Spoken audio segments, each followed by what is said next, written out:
Bonsoir et bienvenue dans Les Aventuriers de l'étrange. Ce soir, comme vous l'avez entendu, deux sujets.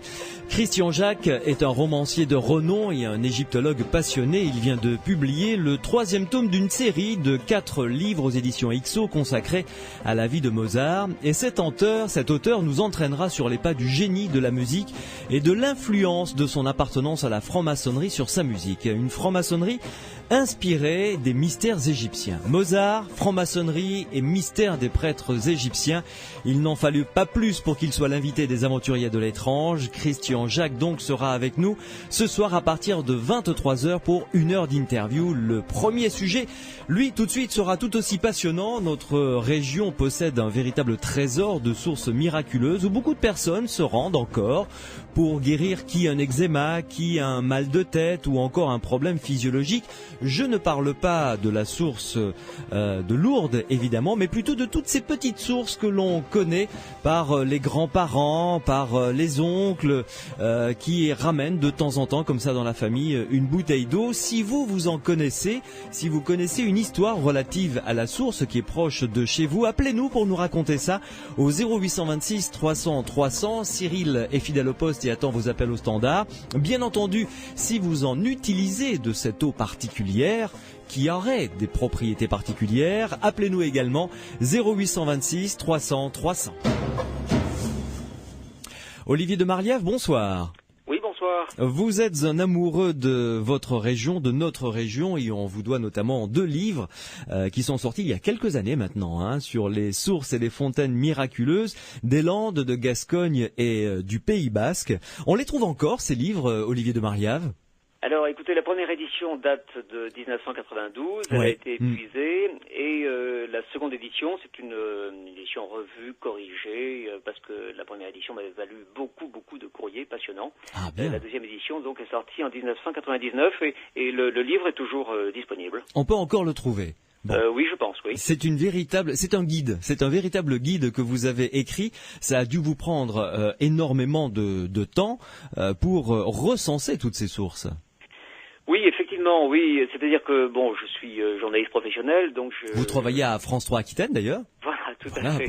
Oui. Et donc, à l'époque, je faisais du reportage, et donc je sillonnais la région, et je ne manquais pas une occasion de noter sur un petit carnet spécial tout ce que je découvrais dans ce domaine. Mm-hmm. Et puis ensuite, eh bien, je me suis lancé dans un recensement systématique de ces sources, parce que les Landes de Gascogne constituent une des régions les plus riches en France en matière de patrimoine de sources guérisseuses. Ouais. Alors, ces sources dites guérisseuses ou miraculeuses ont une présence historique très ancienne dans notre région.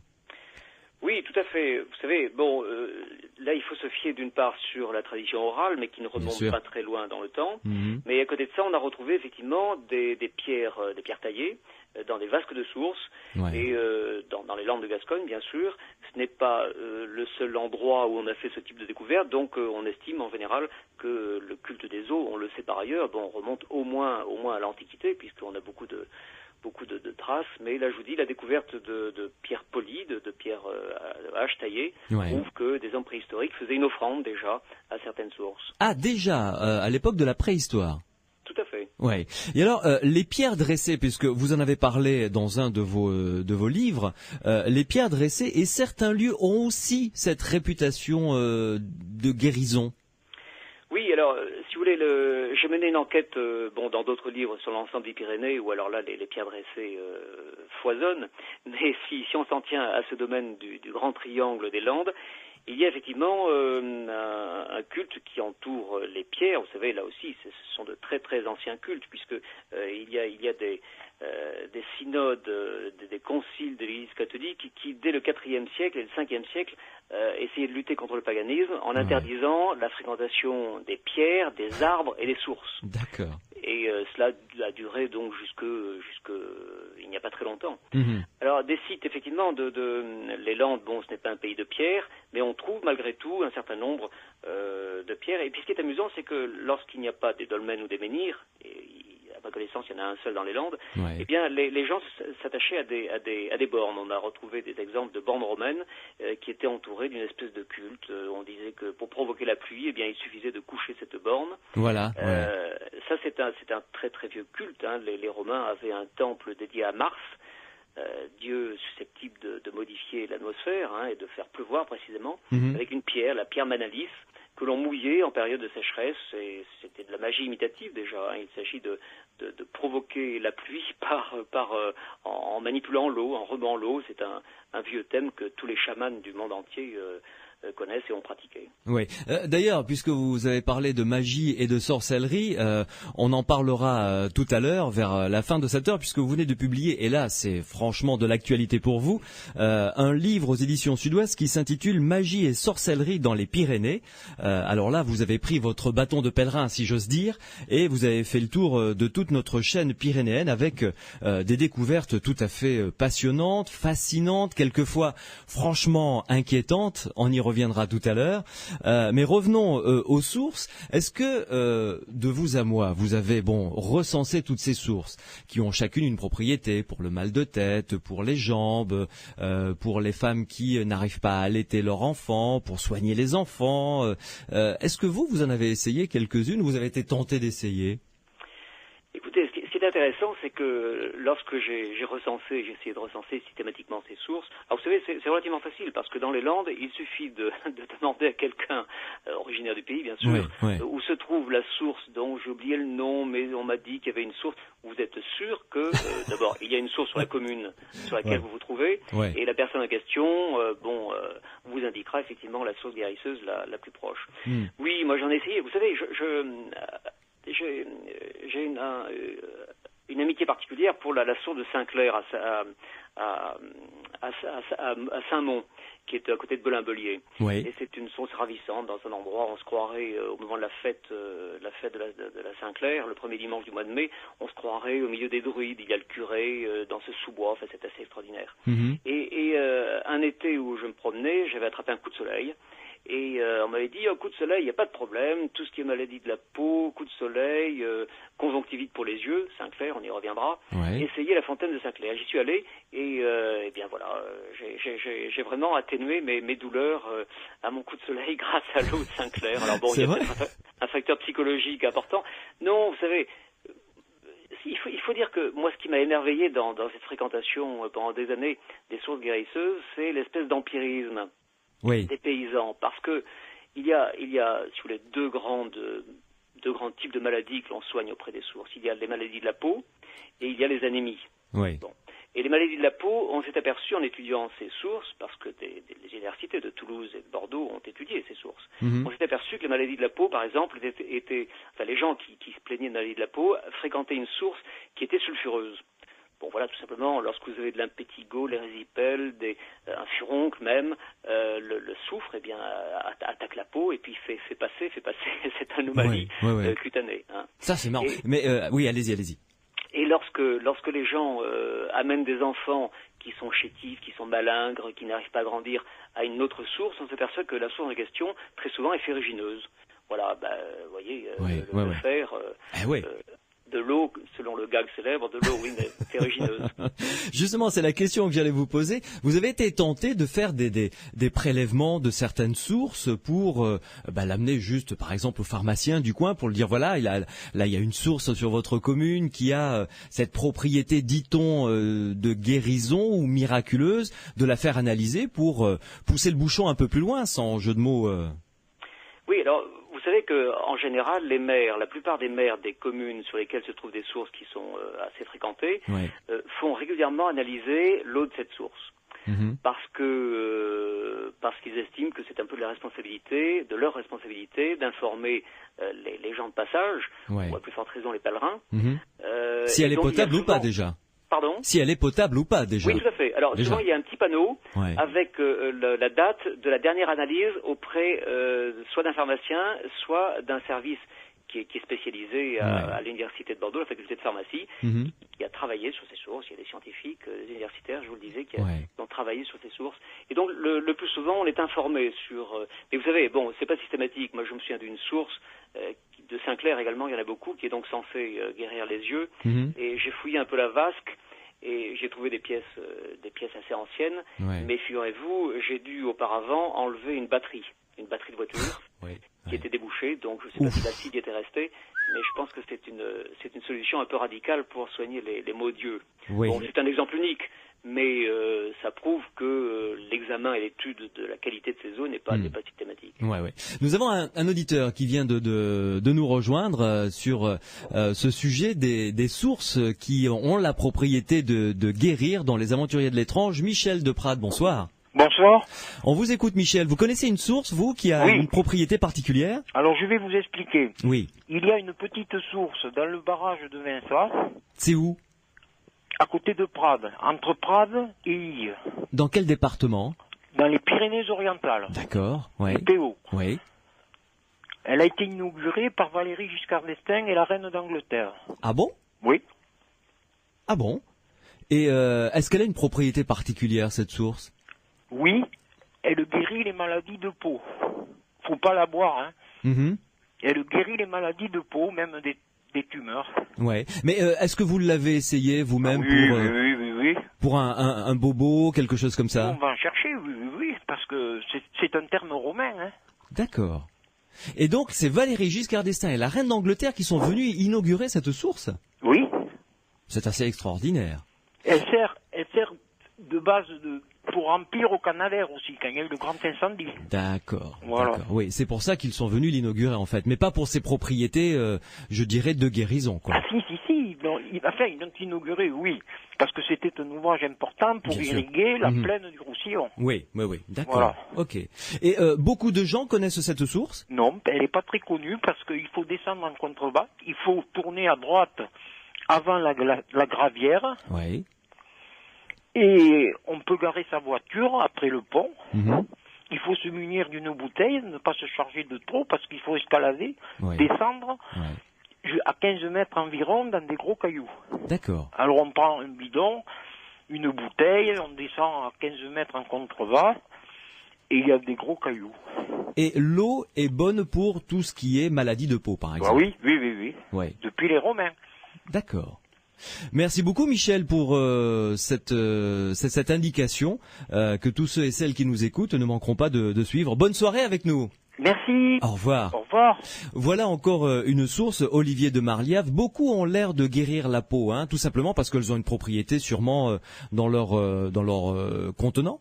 Oui, tout à fait, oui. Mais ce que disait cet auditeur est intéressant, mais il nous a pas dit si Valéry Giscard d'Estaing avait utilisé cette source. Parce que vous savez, non, mais il y a un homme politique célèbre en France c'est une anecdote que j'ai vérifiée auprès de lui. Oui. C'est Alain Juppé, figurez-vous. Ah bon? Qui, petit enfant, Alain Juppé est natif des Landes, de Mont-de-Marsan.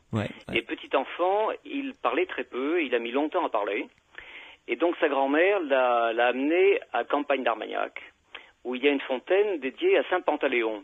Et c'est la seule fontaine de Gascogne qui guérit les enfants en mal de parole, comme on dit, c'est-à-dire les enfants qui tardent à parler. Mm-hmm. Et donc la grand-mère d'Alain Juppé lui a mouillé la tête de cette eau, et je pense qu'Alain Juppé ensuite a retrouvé sa verve bien connue aujourd'hui. Et est devenu le grand orateur et le grand tribun que l'on connaît. Voilà. Mais c'est une anecdote, il était assez étonné, mais que j'ai appris sur le terrain et qui m'a confirmé. Écoutez, comme nous avons évidemment une fréquence bordelaise, si Alain Juppé par hasard nous écoute, 0826 300 300, appelez-nous, Monsieur le Premier ministre. Il est toujours au Québec. Il est toujours au Québec. Je pensais qu'il était revenu depuis. Non, pas encore. Bon, tant pis. S'il nous écoute sur Internet, qu'il nous appelle quand même, malgré tout. Olivier de Marliave, vous restez avec nous. Une pause et ensuite on ira avec vous se balader à la rencontre de quelques-unes de ces sources que j'ai extraites de vos deux ouvrages. Et vous qui nous écoutez, si vous en connaissez une comme Michel de Prades, n'hésitez pas à venir nous rejoindre. Cyril vous attend au standard 0826 300 300. Faites-nous part des sources que vous connaissez, de leur histoire et de leurs possibilités si elles en ont. Do you ever think to my life? Simple Plan, c'était Welcome to My Life dans Les Aventuriers de l'étrange sur Sud Radio. Nous parlons des sources miraculeuses, des petites sources qui existent sur quasiment toutes les communes de notre grand Sud. Si vous en connaissez une, appelez-nous au 0826 300 300. Si elle a un talent particulier, cette source, si vous l'utilisez de temps en temps, si vous connaissez une belle histoire à propos de cette source, 0826 300 300. Nous continuons à en parler avec un auteur qui les connaît bien, Olivier de Marliave.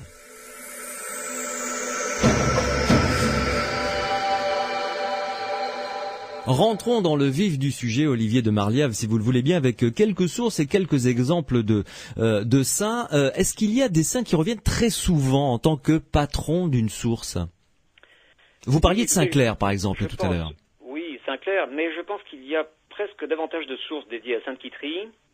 Vous savez, il y a trois saints qui patronnent les sources en Gascogne, c'est Sainte-Quitterie, Saint-Clair et Sainte-Eutrope. Ouais. Alors, Sainte-Quitterie, pourquoi? Parce que Sainte-Quitterie porte le titre de patronne de la Gascogne. Elle serait morte décapitée à Aire-sur-la-Dour. Mm-hmm. Alors bon, c'est assez curieux parce que la légende dorée, si vous voulez, lui attribue plusieurs paternités. On prétend que c'était la fille d'un chef wisigoth toulousain de religion arienne, mais elle se serait convertie au catholicisme. Elle aurait fui et les sbires de son père l'auraient retrouvée à Aire-sur-la-Dour où elle a été décapitée. Ouais. Et miracle, une fois décapitée, elle a ramassé sa tête.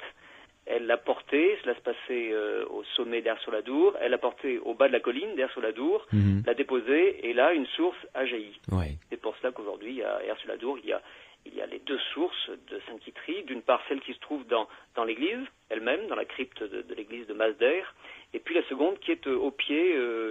Et alors, curieusement, autant il y a beaucoup de gens qui vont dans la crypte de Sainte-Quitterie au mas d'Aire-sur-la-Dour, autant uniquement les gens du pays connaissent la seconde source qui, elle, est fréquentée toute l'année. Mm-hmm. Et Sainte-Quitterie, la source de Sainte-Quitterie, justement, a-t-elle une particularité? Alors oui, donc Sainte-Quitterie, je vous le disais, est morte décapitée. Et vous savez, la magie imitative, comme on dit en anthropologie, joue un rôle dans ce genre de choses. On s'est imaginé que puisqu'elle était morte décapitée, mais qu'elle avait été capable de porter sa tête, ouais.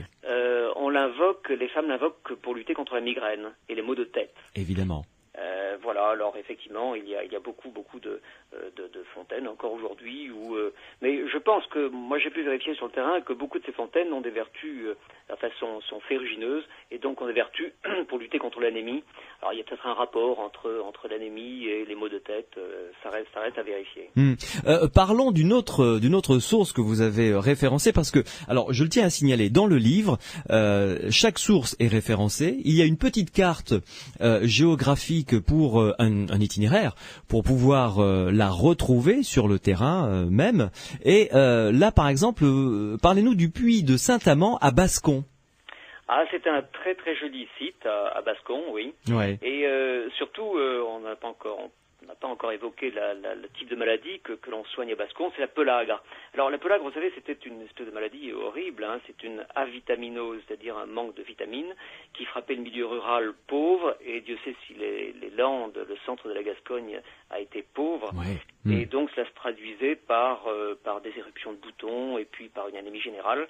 Et donc à Bascon, on venait soigner le mal gascon. Il y a un dicton d'ailleurs, le mao gascun, qu'est-ce gaorita bascun. Vous voyez, on guérit le mal gascon à Bascon. Il y a un jeu de mots comme c'est fréquent dans ce type de dès qu'on approche les sources. Alors bon, il y a un puits, il y a une grande statue de ce Saint-Amand, et le Saint-Amand a une histoire curieuse parce que il a une réalité historique. C'est un saint qui a parcouru le sud de l'Aquitaine pour l'évangéliser. Alors vous voyez, ça remonte au 6e ou 7e siècle, et on a même des traces d'un Saint-Amand de l'autre côté des Pyrénées, en Aragon. Donc là, on est sur des choses extrêmement anciennes. Il y a même une famille anglaise au début du siècle dernier, donc du XXe siècle, qui est venue pour cette source. Oui, c'est assez curieux. Oui, une famille anglaise, c'était en 1925. Ouais. Et alors, en fait, c'était un jeune enfant de cette famille qui était malade à Londres. Et son père avait entendu parler des vertus de cette source, du puits de Bascon. Et donc, il a fait des pieds et des mains pour avoir une fiole de l'eau du puits. Mais il voulait en plus le tableau représentant Saint-Amand, et un tableau qui figurait, et qui figure toujours d'ailleurs, dans l'église de Bascons.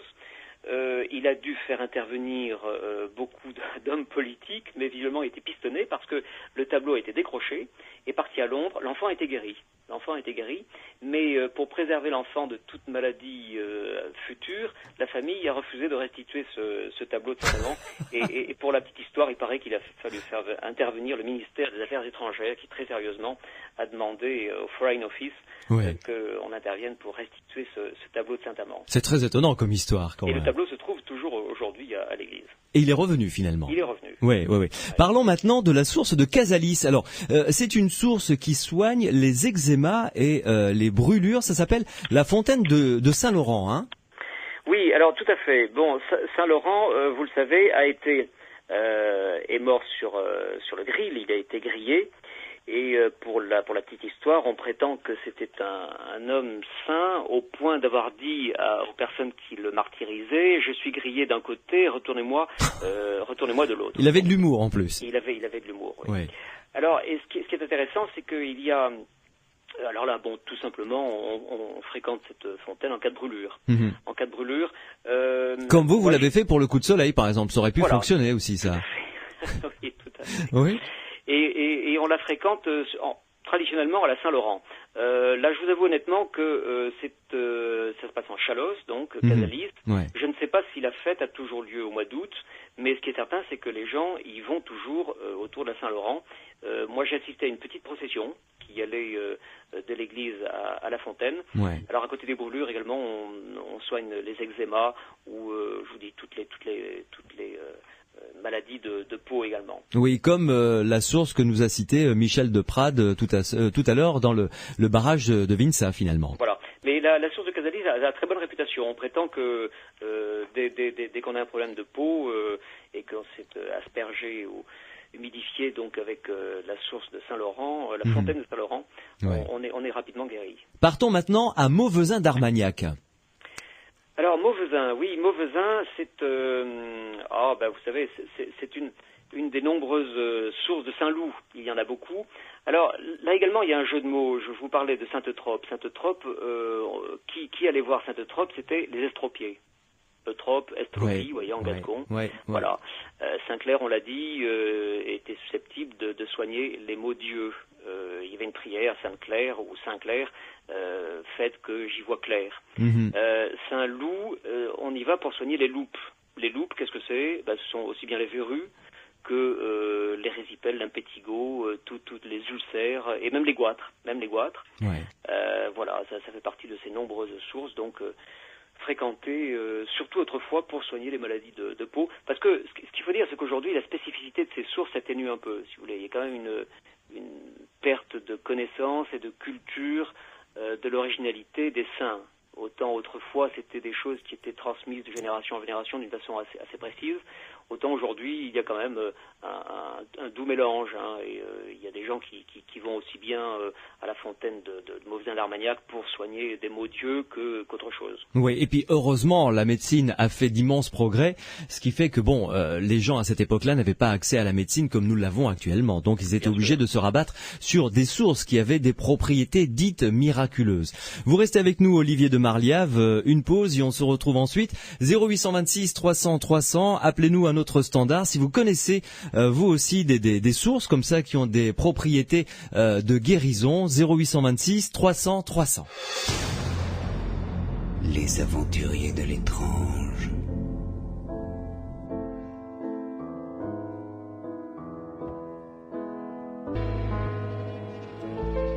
James Blunt, le nouveau single No Bravery sur Sud Radio dans Les Aventuriers de l'étrange. Nous parlons des sources miraculeuses. Si vous en connaissez une, si vous avez eu l'occasion d'en utiliser une, appelez-nous au 0826 300 300 pour nous raconter ça d'abord, puis pour nous indiquer où est cette source qui peut servir à d'autres personnes également. Olivier de Marliave, l'auteur de 2 livres justement qui ont recensé ces sources dans le Pays Basque et dans la Gascogne et les Landes, est en notre compagnie ce soir. Olivier de Marliave, beaucoup de sources sont tombées dans l'oubli, j'imagine, puisque ça se transmettait de manière orale et puis peut-être qu'un beau jour, ma foi, plus personne n'en a parlé et puis la source a été oubliée. La source a été oubliée, bien sûr, oui. Vous savez, il y a des lieux dont on n'a pas idée de la puissance de fréquentation, enfin du nombre de personnes qu'elles ont attirées. Je pense à Lussagné, par exemple. Lussagné, c'est en plein cœur c'est à la limite du Gers et des Landes, en plein cœur de la Gascogne, donc. Ouais. Et il y a une source de Saint-Jean jusqu'en 1950, donc jusqu'après la Seconde Guerre mondiale.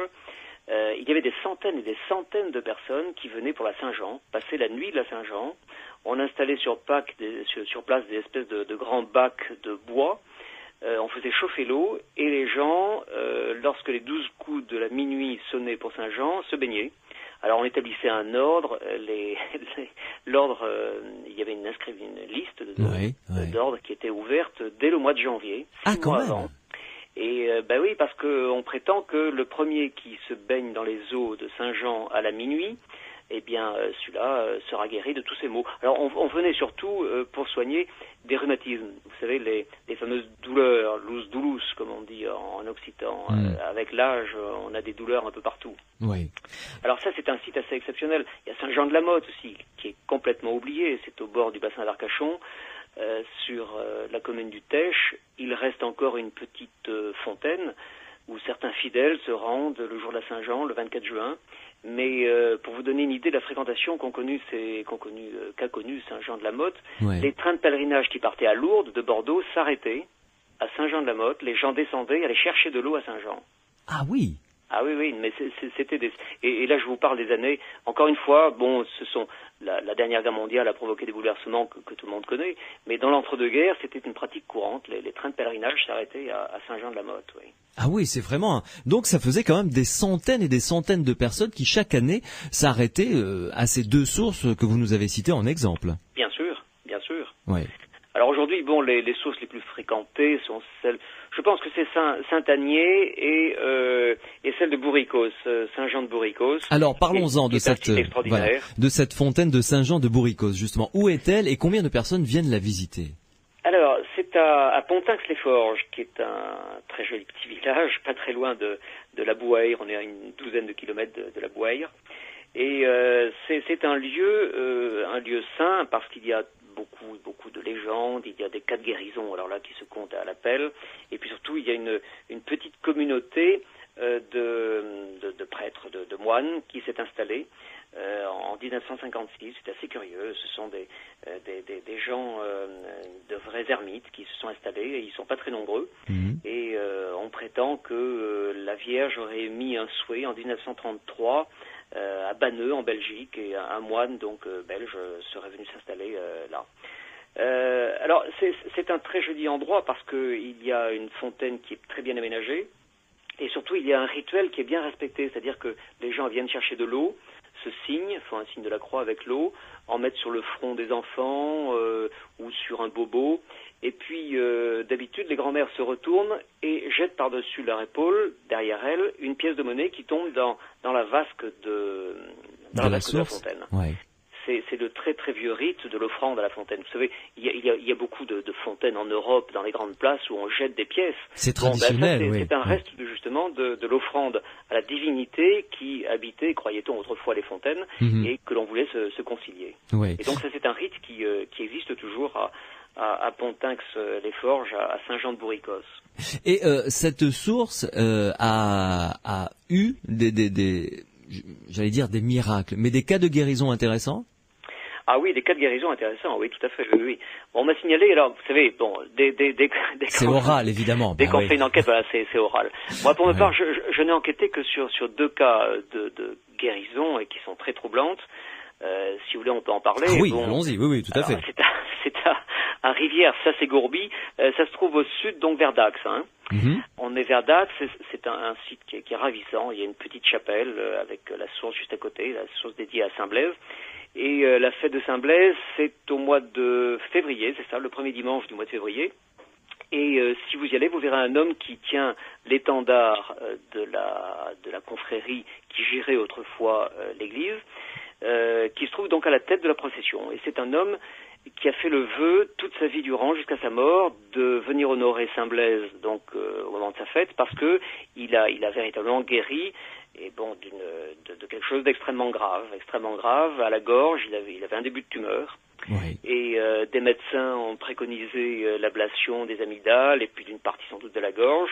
Et lui a refusé, a fait une neuvaine auprès de la fontaine. Alors une neuvaine, c'est un rite très particulier. Vous savez, on va 3 jours de suite à la fontaine pour boire, pour s'humecter la partie malade, etc., etc. Ouais. Et il a guéri. Non seulement il a eu une rémission, mais il a guéri. Et les médecins sur place n'ont jamais compris par quel miracle.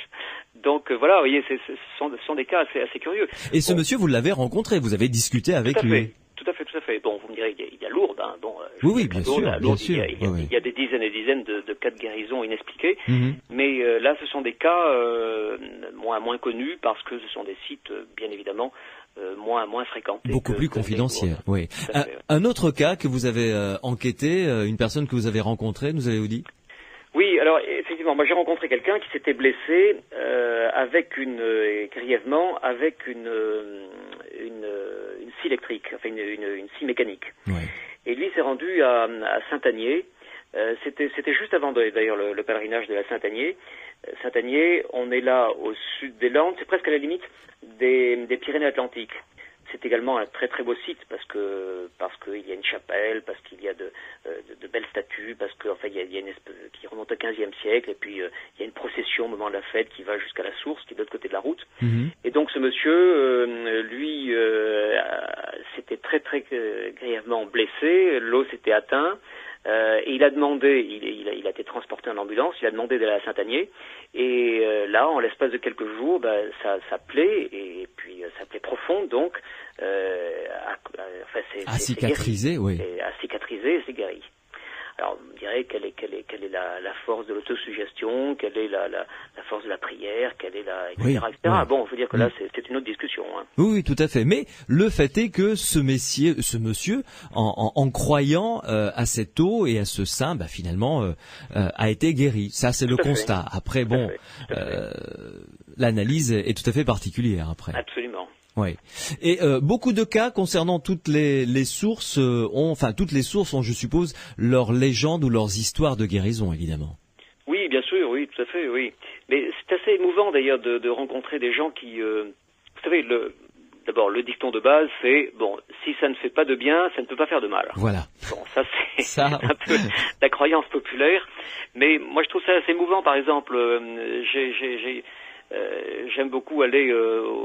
j'aimais beaucoup aller auprès des sources de Sainte-Trope et qui curieusement suivent tout l'itinéraire de Saint-Jacques-de-Compostelle, du chemin de Paris donc, de Bordeaux à Saint-Jean-Pied-de-Port, qui traverse les Landes. Et il y a beaucoup de sources dédiées à Sainte-Trope. Et je pense que, alors si vous voulez, les mères de famille ils mènent les enfants en mal de marche, c'est-à-dire les enfants qui tardent à marcher. Et j'ai publié une photo qui m'émeut beaucoup. On voit une mère qui trempe qui trempe les jambes de son petit enfant dans la vasque de la source pour l'aider à se vivifier, et voilà, et elle adresse une prière à Sainte-Trope. Et ce qui est intéressant, c'est que, je vous le disais, on amenait les estropiés. Bon, il y en a plus beaucoup des estropiés, heureusement, mais je pense qu'il y a une corrélation directe entre le chemin de Saint-Jacques. Vous savez, pendant des générations et des générations, les Gascons ont vu des milliers et des milliers de pèlerins marcher jusqu'à Saint-Jacques-de-Compostelle. Et c'était une marche ininterrompue.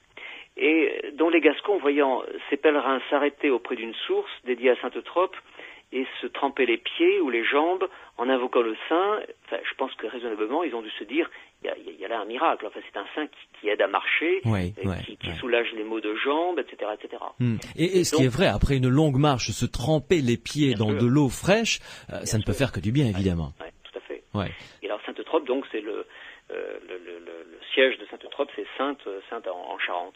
Mais c'est un culte qui a été amené progressivement tout au long du grand chemin par les pèlerins de Saint-Jacques. Ouais. Parlons d'une autre source avant de faire une pause. À Saint-Gor, la source de la Lonnette. Oui, la source de la Lonnette. Alors, ça c'est une source également intéressante. Elle est difficile à trouver, vous savez. Bon, c'est pas toujours évident de trouver des sources. Déjà, la trouver, ça sera une demi-guérison déjà. Oui. Comme vous dites dans votre livre. C'est une preuve de foi, c'est sûr, oui. Alors, on est du côté de Vieille-Soubiran, là. C'est Saint-Gor.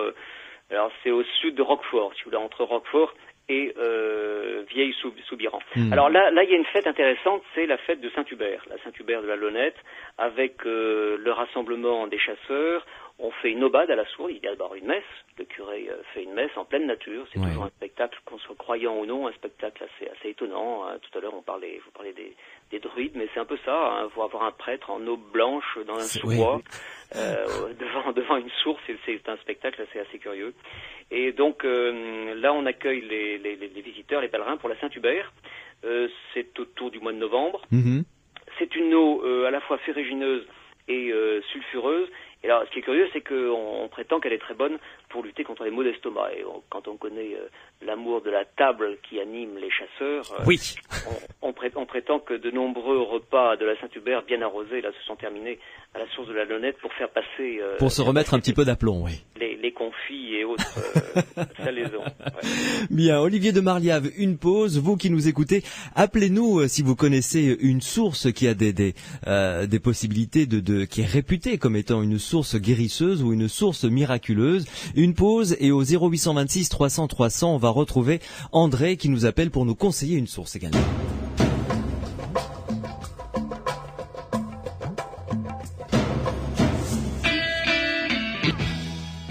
Jimi Hendrix, le magnifique, avec Hey Joe dans Les Aventuriers de l'étrange sur Sud Radio. 0826 300 300, nous parlons ce soir des sources miraculeuses, ces petites sources qui guérissent bien des maux, qui sont présentes dans tout notre grand Sud. Si vous en connaissez une, appelez-nous au 0826 300 300 pour en discuter avec nous. Et n'oubliez pas tout à l'heure, dans la dernière heure, notre invité Christian Jacques pour parler de Mozart, de franc-maçonnerie et des mystères égyptiens.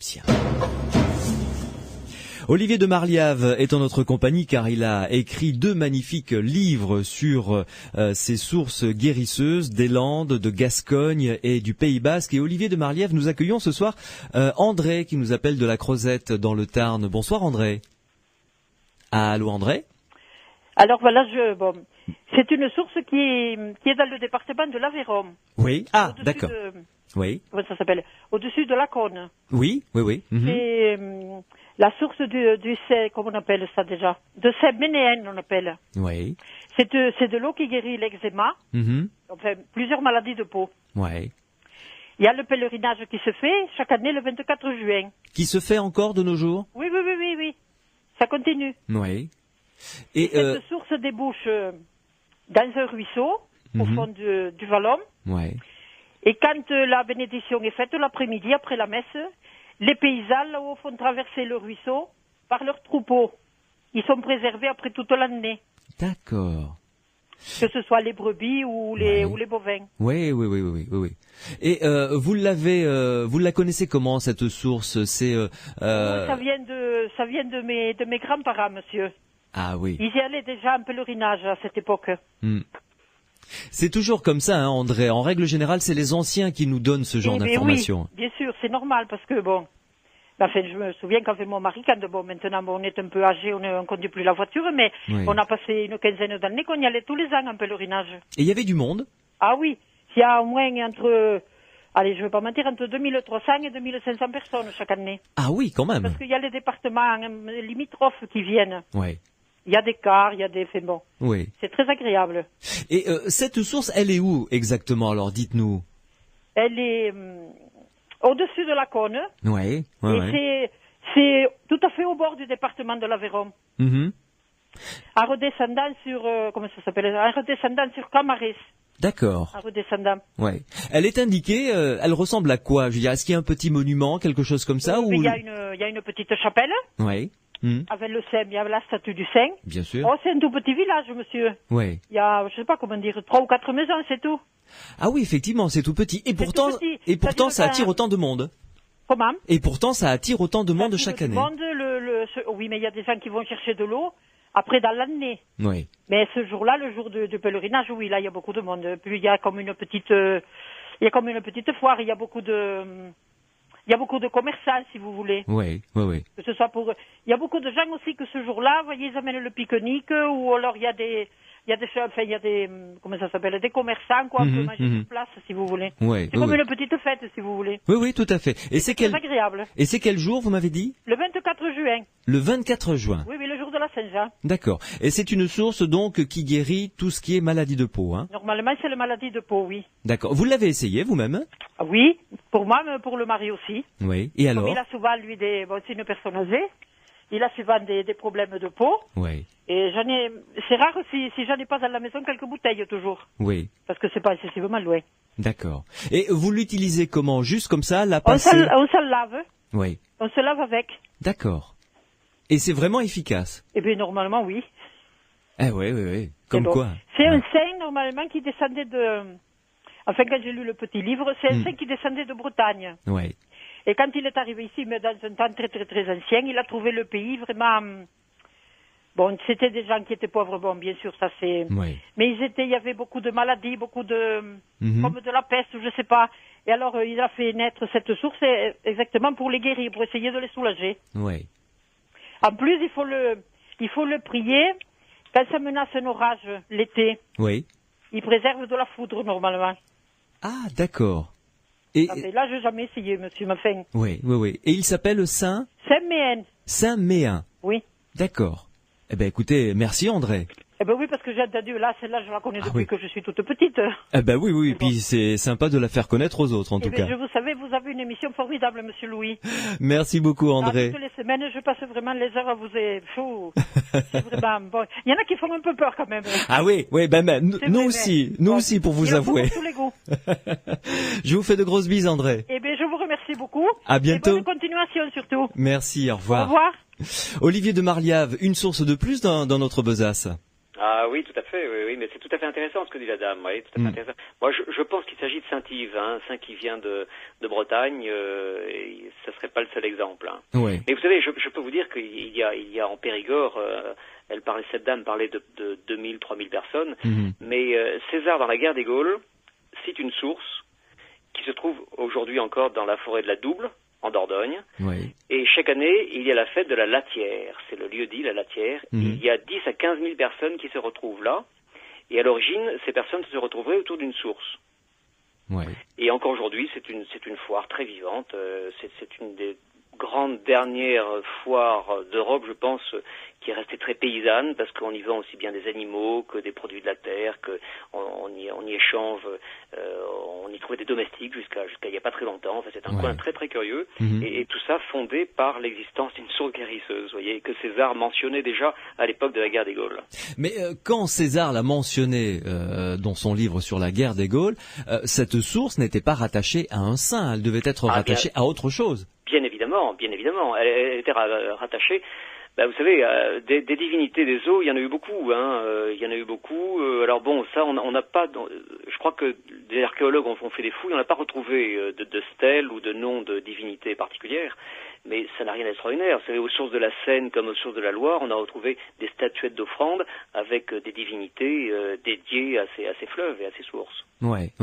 0826 300 300, il nous reste encore quelques minutes à passer ensemble et parler de ces sources miraculeuses. Si vous en connaissez, vous nous appelez, Cyril vous attend au standard 0826 300 300. Venez nous rejoindre pour nous donner, comme André et comme Michel tout à l'heure, quelques indications sur une source qui a la réputation de guérir pour donner l'information à ceux et celles qui nous écoutent. Olivier de Marliave, avant de parler de magie et de sorcellerie dans les Pyrénées, c'est le titre de votre livre que vous venez de publier aux éditions Sud-Ouest. D'ailleurs, je signale tout de suite qu'on consacrera une émission avec vous, 1 heure d'émission avec vous autour de ce thème, parce que il est vraiment très très riche. Une dernière source que vous avez envie de nous indiquer comme ça, parce que elle vous a ému, vous l'avez trouvée belle, je ne sais pas, quelque chose de particulier.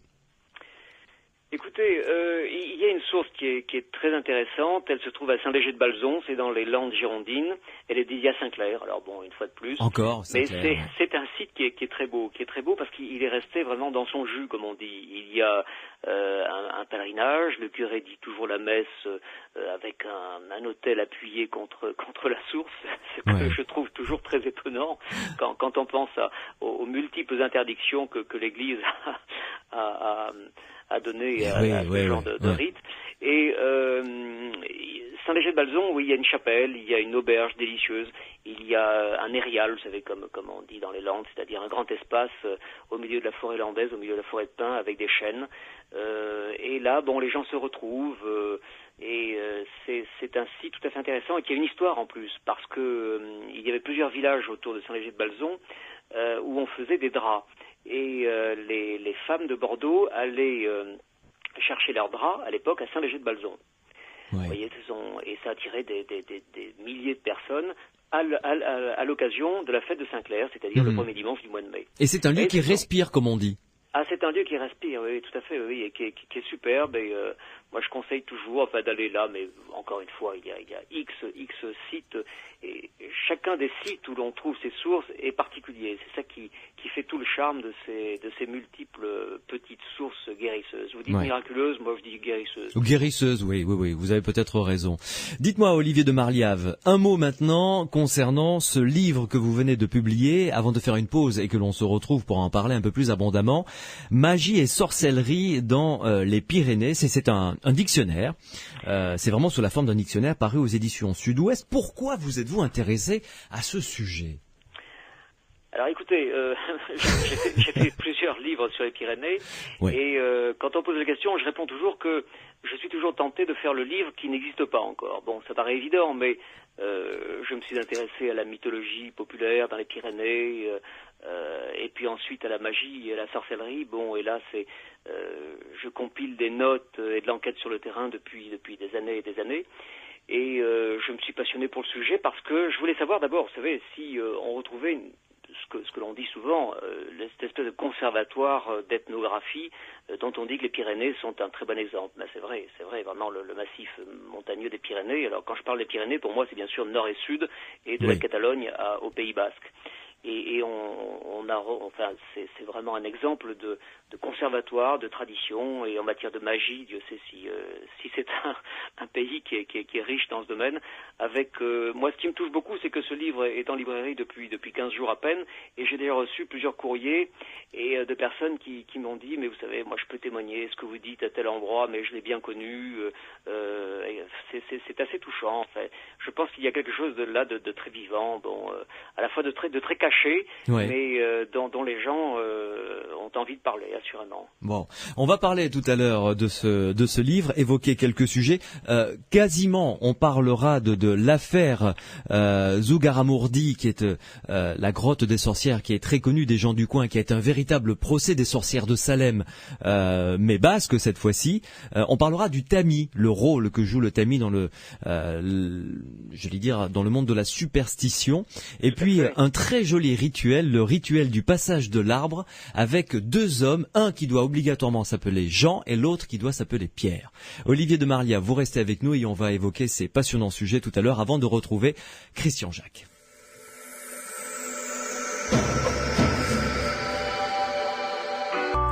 L'Indécision, très belle chanson signée Da Silva, Olivier de Marliave est notre invité ce soir dans Les Aventuriers de l'étrange. Dernière ligne droite avec lui avant de retrouver Christian Jacques pour parler de Mozart, ce génie de la musique qui était franc-maçon et initié aux mystères égyptiens. On en parlera tout à l'heure jusqu'à minuit avec ce grand romancier. Olivier de Marliave, revenons à la magie et à la sorcellerie, à ce dictionnaire consacré donc à la magie et sorcellerie dans les Pyrénées. Vous serez à nouveau notre invité pour consacrer un petit peu plus de temps. Mais là, parlons de Zugarramurdi, la grotte des sorcières. Alors, Zugarramurdi... Racontez-nous cette histoire extraordinaire. Oui, vous savez, si vous voulez vous rendre compte de quoi il s'agit, retenez votre date du samedi 17 juin. Oui. 17 juin prochain, et ça sera la grande fête des sorcières à Zugarramurdi, dans ce site incroyable, cette immense grotte qui se trouve juste à la frontière entre le Pays Basque Nord et le Pays Basque Sud, le Pays Basque français et espagnol, à côté d'Urdax. Bon, on y va très facilement, il faut y arriver très tôt parce qu'il y a un monde fou, il y a autant des gens du Pays Basque français qui s'y rendent que de la Navarre ou du Guipuscoa, etc. Et dans cette immense caverne, elle est double en fait, eh bien les Basques là reconstituent un aquelarre. L'aquelarre, qu'est-ce que c'est ? Eh bien c'est un sabbat. C'est une réunion des sorciers et des sorcières Ça se fait avec des gens qui sont habillés en sorciers, effectivement, en sorcières, avec des masques, avec de la musique, avec des feux. Il y a tous les rites de sorcellerie possibles et imaginables. Il y a de la musique. On boit beaucoup. Rassurez-nous, Olivier de Marliave, tout ça c'est pour s'amuser. Tout ça, c'est pour s'amuser, oui, mais il n'y a pas si longtemps que ça, c'était pas vraiment pour s'amuser. Ah bon, ah bon ouais. Non, parce que Zugarramurdi, c'est un épisode dramatique. Un épisode dramatique au XVIIe siècle, ça a été un des plus grands procès en sorcellerie, et il y a quand même un certain nombre de gens qui sont montés sur le bûcher qu'on a brûlé, c'était en 1609. Ouais. Vous savez, il y a eu une espèce de razzia de prétendues sorcières, et il y a eu à peu près 1500 à 2000 personnes qui ont été arrêtées, parce que c'est une longue histoire, je peux vous en dire 2 mots. Oui, bien sûr. À l'époque, il y avait eu une épidémie de charbon des céréales. Vous savez, c'est l'ergot du seigle. Ouais. Alors, l'ergot du seigle, c'est un petit parasite qui touche le seigle, donc, et lorsqu'on ne fait pas attention et qu'on mange ce seigle, soit on en fait de la pâte ou autre chose, eh bien, on devient un peu fou. Hein. Bon, c'est le mal des ardents. Et donc, les gens croyaient que tout simplement c'était un mauvais sort et que c'était le diable en personne avec tous ces suppôts et les sorcières qui avaient ensorcelé toute cette zone de la Navarre. Et donc, les dénonciations ont commencé à courir. Une certaine Graciana de Hériart, je vous la cite parce que c'est une personne qui est emblématique, a commencé à dénoncer effectivement, parce qu'on l'a torturée quand même, on l'a torturée un peu. On l'a passé à la question. Voilà, on l'a passé à la question. Et elle a avoué que, voilà, il y avait des sabbats dans la grotte de Zugarramurdi. On baisait le cul du diable, bien évidemment. Le diable forniquait avec toutes les dames, les jeunes filles, etc. Enfin, c'était des scènes sabbatiques effroyables. Ouais. Donc il y a eu une enquête de l'Inquisition espagnole qui aboutit à un grand procès. Et ça a été assez affreux parce que pitoyable d'ailleurs, parce que curieusement, les inquisiteurs espagnols y croyaient peu. Vous savez, on parle toujours de l'Inquisition comme d'un organisme terrible, enfin, qui fait froid dans le dos. Et curieusement, contrairement à la légende, l'Inquisition espagnole était beaucoup moins féroce que l'Inquisition en France, par exemple. Dès la fin du XVIe siècle, il y a des moines inquisiteurs espagnols qui disaient la sorcellerie, tout ça c'est des bêtises, ce sont des femmes hystériques, et ce sont en fait des guérisseuses, et c'est la société civile qui a renvoyé ces femmes à force malédiction vers des rites maléfiques. Donc, mais là, dans cette affaire, quand même, 6 personnes ont péri sur le bûcher. Alors, 6 personnes ont péri sur le bûcher. Il y en avait d'autres qui sont mortes en prison, qui avaient été condamnées. Mais figurez-vous qu'on a amené leurs cadavres dans des petites boîtes, et on les a fait brûler parce que là-bas, la mort ne suffit à l'époque, la sorcellerie, on brûlait complètement un cadavre, un cadavre, oui, au sens propre, même quelqu'un qui avait été condamné mais qui était mort entre-temps. Ouais. Donc voilà, une affaire qui a marqué la fin des grands procès de sorcellerie en Europe parce que cette affaire de Zugarramurdi a eu un retentissement extraordinaire et donc les Basques se souviennent à chaque mois de juin. Ouais. Et grosse fête, beaucoup de monde. Ah, beaucoup de monde. Si vous y allez, il faut laisser sa voiture très loin, à moins que vous arriviez très tôt. Mais c'est une fête assez exceptionnelle. Il faut avoir une très bonne santé parce qu'on mange beaucoup, on boit encore plus. Et tout ça se termine avec beaucoup de gens qui... un peu fatigué. C'est correct, mais ça tourne un peu à l'orgie, voilà. C'est un peu la reconstitution d'un aquelarre, d'un sabbat diabolique. On se lâche complet, quoi. Voilà. En gros. Le rôle du tamis maintenant, parce que vous en parlez du tamis dans votre livre, qui est un rôle particulier, dans le monde magique. Oui, le tamis, moi j'ai découvert l'effet du tamis, j'étais tout gosse dans les Pyrénées commingeoises et je me souviens très bien, c'était un peu cruel comme souvenir, un petit enfant qui était terriblement malade, il avait une coqueluche et donc des médecins étaient passés, etc. Et puis il était proche de chez un parent où je résidais à l'époque et il y a une femme qui est arrivée le soir et qui a amené un tamis et qui l'a suspendu au-dessus du berceau de cet enfant et qui l'a fait tourner. Alors moi j'étais très intrigué et puis... ma tante à l'époque m'avait dit mais ça, elle fait courir le sédacette, elle fait tourner ou courir le petit tamis, c'est pour savoir si l'enfant est ensorcelé ou non. Ça, vous voyez, ça remonte à 1957, 58. C'est pas si vieux, C'est pas si vieux. Alors, ça n'a rien d'exceptionnel, ça s'appelle la cosinomancie. C'est-à-dire, c'est une mancie, une forme de divination, de connaissance de l'avenir, par le tamis. On fait tourner le tamis et ça permet de savoir si il y a ensorcellement ou non. Bon, déjà les Romains, moi j'ai trouvé des traces dans les textes anciens, les Romains qui installaient déjà des tamis à l'entrée des maisons, vous voyez, pour se protéger des génies malfaisants et des sorciers. Ouais. Donc c'est une vieille Parce histoire. que le tamis sert justement à séparer les bons grains des mauvais grains. Alors symboliquement, c'est ça. C'est ça le rôle du tamis. Le tamis, on fait tout à fait. On retient le mauvais grain que l'on jette et le bon grain, tout à fait. Oui. Ouais. Et c'est un tri entre le bien et le mal, absolument. Et donc, vous savez, c'est une pièce ronde, donc avec une espèce de grillage, et on prétend que pour approcher la personne qui est protégée par un tamis, les sorciers ou les sorcières doivent compter chaque perforation du tamis, ce qui serait une tâche impossible. Et ça, c'est un vieux thème mythologique que l'on retrouve très très souvent dans les histoires de sorcellerie. Ouais. Pour conclure, avant de retrouver Christian Jacques et parler de Mozart, de la franc-maçonnerie et des rites égyptiens, là aussi on va être un petit peu dans le rituel magique également. Parlez-nous du rituel du passage de l'arbre. Alors ça c'est une très belle très magie, joli, ça. Oui, effectivement, c'est super parce que on touche ici au paganisme de la magie, c'est-à-dire lorsqu'un enfant a une hernie ou lorsqu'il est malade d'une façon générale et que les médecins s'avèrent impuissants à dire en quoi consiste cette maladie, des parents, et c'est pas vieux tout ça, les parents amenaient cet enfant dans un bois, fendaient en deux dans le sens vertical bien sûr un chêne, écarter ce chêne avec un coin et avec deux hommes, l'un s'appelant Pierre et l'autre Jean, ils se passaient l'enfant. Je serais tenté de parler de cela au présent parce que je suis persuadé que ça existe encore. On se passe l'enfant donc à travers l'arbre avec tout un rituel. Tiens Pierre, je te passe l'enfant malade, voilà Jean, je te rends l'enfant guéri. On peut le décliner en occitan, gascon, béarnais, languedocien, tout ce que l'on veut, en basque bien évidemment, j'ai trouvé des formules.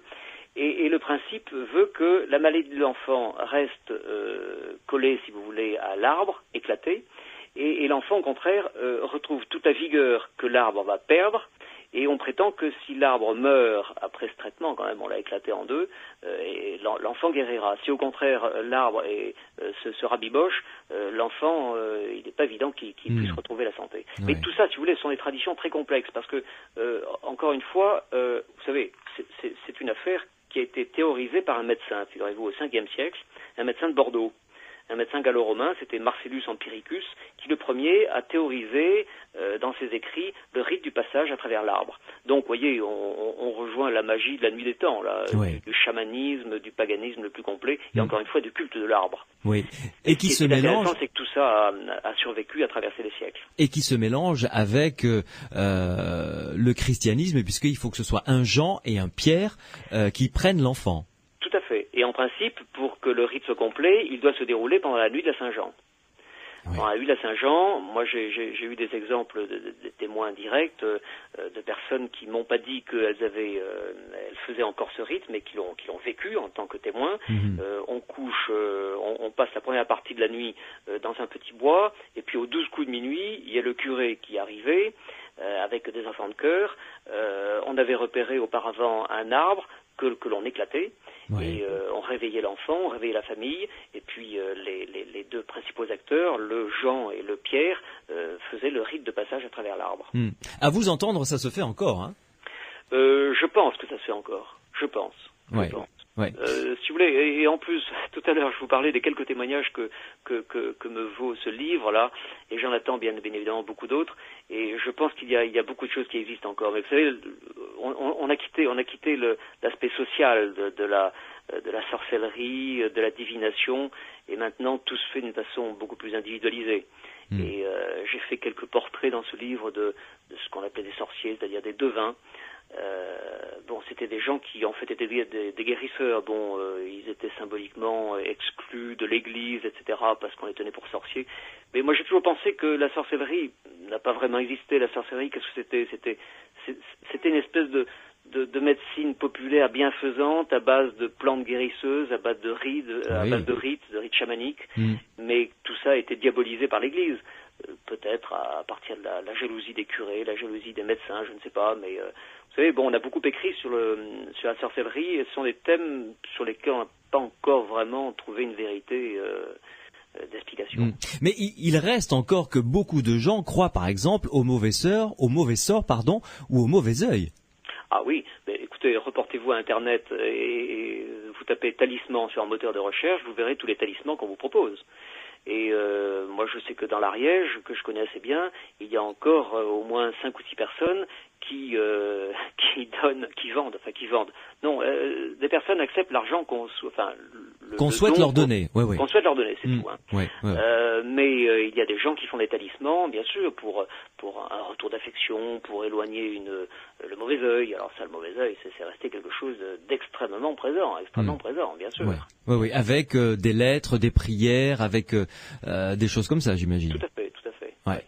Olivier de Marliave, merci encore de nous avoir emmenés sur des sentiers tout à fait étonnants et étranges, surtout que ce sont des sentiers de nos Pyrénées. On vous retrouvera pour parler de ce dictionnaire donc paru aux éditions du Sud-Ouest, Magie et sorcellerie dans les Pyrénées. Je compte sur vous pour qu'on en reparle de manière beaucoup plus approfondie.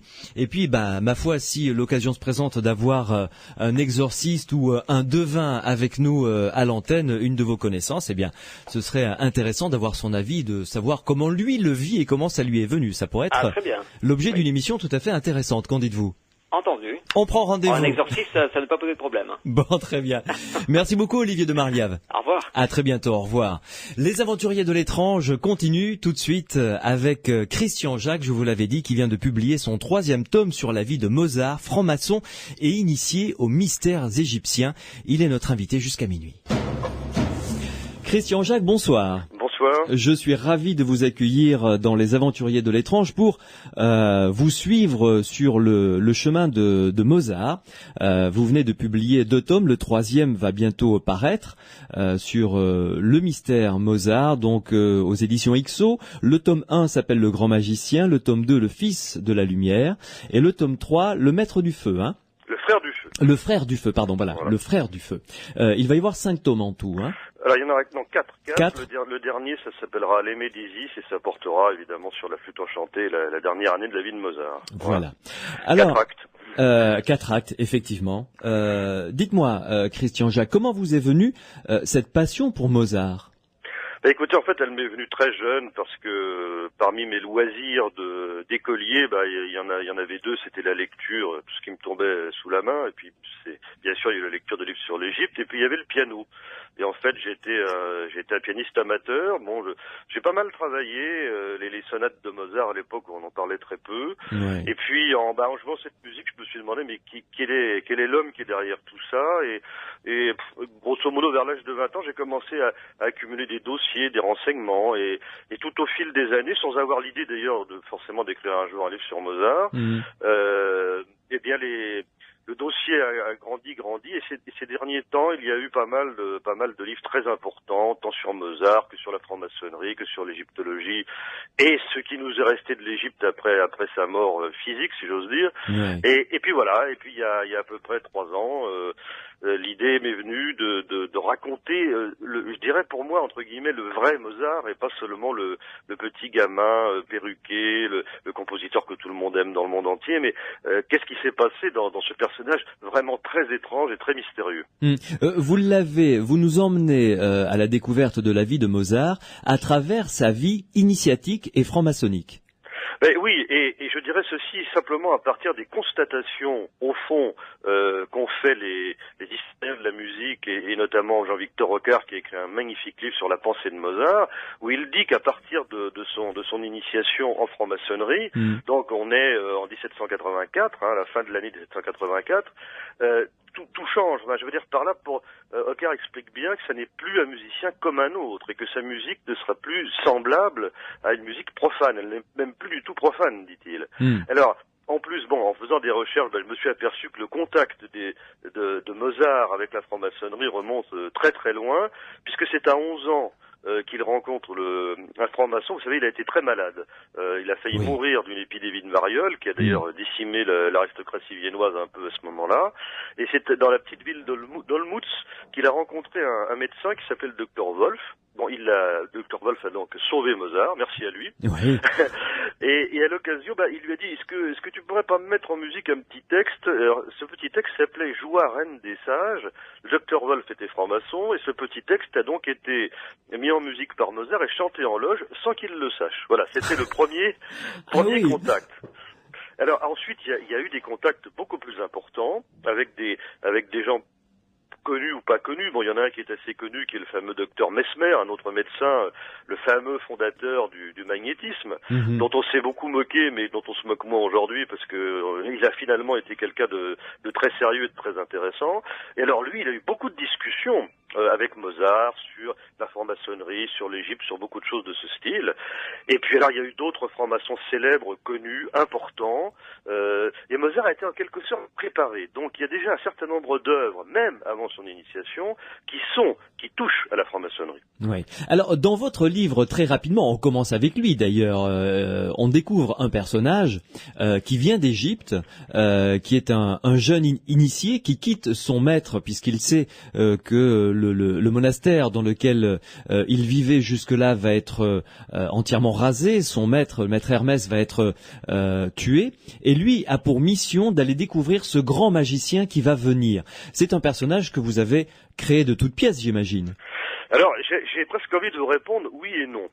Alors, oui, parce qu'effectivement, ce Thamos, alors Thamos c'est assez important parce que c'est le premier opéra fondamental de Mozart sur les mystères égyptiens, dont le thème lui a été apporté d'ailleurs par un franc-maçon, le baron von Gebler. Et ce travail qu'a fait Mozart, qui va reprendre tout au long de sa vie, est pour lui capital, parce que c'est la première fois qu'il rentre en contact avec l'ésotérisme égyptien, l'initiation des prêtres et des prêtresses, et ça deviendra, évidemment, à la fin de sa vie, ce prodigieux chef-d'œuvre, la flûte enchantée. Alors, Thamos, c'est très intéressant parce que ce nom est adapté de l'égyptien, il vient tout simplement de Toutmosis, donc l'un des noms des pharaons, d'une lignée de pharaons, et en plus ça signifie quand même celui qui est né de Thoth, donc qui deviendra l'Hermès ensuite de la tradition ésotérique en Occident. Donc on est parfaitement dans le contexte. Alors donc évidemment ce personnage n'a pas existé réellement, mais il y a un fameux mythe maçonnique qui est celui des supérieurs inconnus, et qui lui est assez finalement à la fois mythique et historique, en ce sens qu'un certain nombre de gens venus d'Orient, et notamment d'Égypte, ont parcouru, disons, entre le 6e siècle de notre ère et le 18e siècle, nous allons voir le Mozart dans les loges maçonniques de Vienne. Ces gens-là ont parcouru l'Europe et ont donné un certain nombre de connaissances et de rites et de symboles qu'ils ne pouvaient à la limite plus vivre en Orient ou en Égypte. Donc il y a eu des Thamos, et pour un égyptologue, c'est tout à fait stupéfiant de voir ce qui se passe à Vienne à la fin du XVIIIe siècle, alors que Champollion n'a pas encore déchiffré les hiéroglyphes, donc on n'a pas accès aux textes égyptiens eux-mêmes, mais il y a toute une tradition qui est arrivée là, et elle n'est pas arrivée là toute seule. C'est fascinant ça. Voilà. Oui, parce que ce qu'on ne sait pas toujours, c'est que l'Égypte ancienne, l'Égypte pharaonique, elle meurt véritablement au VIe siècle, après Jésus-Christ. C'est là où les temples sont absolument fermés, c'est l'invasion de l'islam qui impose une autre religion, d'autres coutumes, d'autres façons de voir, et donc les prêtres, les derniers prêtres en activité s'en vont. Et le premier à avoir reconnu ça, c'est quand je faisais mes études d'archéologie, c'est un vieil historien dont on parle plus beaucoup maintenant, qui s'appelle Émile Malle. Et alors Émile Malle explique très bien que sans ces orientaux, ces égyptiens, d'ailleurs il y a des textes qui disent mais les orientaux sont partout. Sans eux, eh bien il n'y aura pas eu de cathédrale, parce que ça explique tous les floraires, tous les lapidaires, tous les bestiaires. Comme dit Émile Malle, j'ai rarement vu des pélicans sous le ciel d'Occident. Bon, or c'est un symbole très important, à la fois dans les cathédrales, en maçonnerie, etc. Et ça nous fait remonter d'ailleurs même à Osiris. Vous voyez, donc voilà. Donc ce Thamos, il y a eu un Thamos à Vienne, ça c'est sûr, parce que sinon il n'y aura pas eu de transmission d'un certain nombre de choses à la franc-maçonnerie. Et donc voilà, c'est pour ça que c'est un personnage à la fois réel et imaginaire. Oui. Christian Jacques, une première pause et on se retrouve tout de suite après pour poursuivre cet entretien tout à fait fascinant et découvrir la vie de Mozart, sa relation avec la maçonnerie et les mystères égyptiens. À tout de suite. À tout de suite. Les aventuriers de l'étrange. N'attendez pas à ça. Je m'attendais pas à ça, Patrick Bruel dans Les Aventuriers de l'étrange. Sur Sud Radio, nous sommes ensemble jusqu'à minuit. Christian Jacques ce soir est en notre compagnie, l'auteur de toute une série de livres passionnants sur l'Égypte, et là il est notre invité dans Les Aventuriers de l'étrange pour les 3 tomes sur 4 qui vont être publiés en totalité aux éditions IXO sur la vie de Mozart, ses relations avec la franc-maçonnerie et les mystères égyptiens. Le tome 1 donc s'intitule Le Grand Magicien, le tome 2 Le Fils de la Lumière, et le tome 3 qui va sortir Le Frère du Feu. Et le tome 4 sortira d'ici quelques mois, j'imagine, Christian Jacques. Ah, il sortira, en mai. Donc voilà. Assez rapidement maintenant. Bon, alors revenons donc sur la vie de Mozart. Déjà, vous nous l'avez dit tout à l'heure, dès 11 ans, sans le savoir, il crée une première musique qui sera utilisée dans une loge maçonnique. Et son initiation en tant qu'apprenti, parce qu'on commence en tant qu'apprenti dans une loge, a littéralement bouleversé sa vie, et ensuite ses différents grades, compagnons et maîtres ont transformé littéralement sa musique. C'était clair au départ, ça?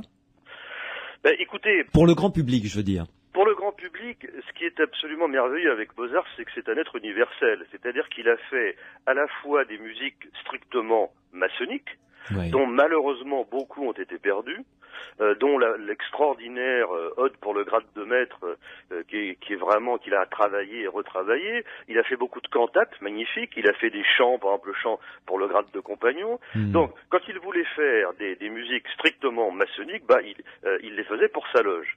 Ce qui s'est passé, c'est que il a été initié, ça c'est merveilleux, on le sait, donc très très précisément le 14 décembre 1784 à 18h30. Vous voyez, c'est précis, on a les documents, on connaît le nom de la loge, des frères, etc. Donc, à cette époque-là, la maçonnerie va bien. Elle est en pleine expansion à Vienne, et surtout l'empereur Joseph II, qui n'est pas franc-maçon, aime assez les francs-maçons dans la mesure où ils soutiennent sa politique libérale. Oui. C'est assez important à savoir, parce qu'on comprend mieux ce qui s'est passé après dans la vie de Mozart. Il a une position ambiguë quand même. Hein. Alors, il est très ambigu, c'est un joueur d'échecs, c'est-à-dire que c'est un homme qui veut vraiment faire des réformes libérales, et il en fait. C'est vraiment, comme on dit, un empereur éclairé. On est bien au siècle des Lumières. Et son ennemi majeur, c'est l'Église, quand même. L'Église l'embête beaucoup. Il aime pas du tout le pape. Et alors, il s'appuie en fait sur les francs-maçons pour combattre l'Église, à condition qu'évidemment, eux appuient ces réformes libérales. Mais c'est plutôt dans l'esprit des maçons du moment. Le problème, c'est qu'il va se prépare un événement qui va bouleverser l'histoire de l'Europe, c'est la Révolution française. Et alors là, les jésuites, dont l'ordre a été dissous peu d'années auparavant, font une campagne de désinformation magnifique, très très bien réussie, et qui disait au fond, les francs-maçons c'est des gens très dangereux, c'est eux qui inspirent la révolution, et ils veulent renverser toutes les monarchies. Et là, la réaction de Joseph II va être de plus en plus méfiante, et les francs-maçons d'amis qu'ils étaient vont devenir suspects. Et on va interdire, par exemple, la création de musique dans les loges, parce que ça attirait à la limite trop de monde. Puis vous imaginez, quand vous étiez frère à cette époque-là, vous arriviez, vous écoutiez du Mozart inédit. Oui. C'était quand même assez extraordinaire, ça fait rêver. Bon, alors, il ne peut plus, il n'a plus le droit, et donc, tout ce qu'il faisait, j'allais dire, la musique maçonnique officielle et estampillée comme telle, va passer dans les concertos, dans les symphonies.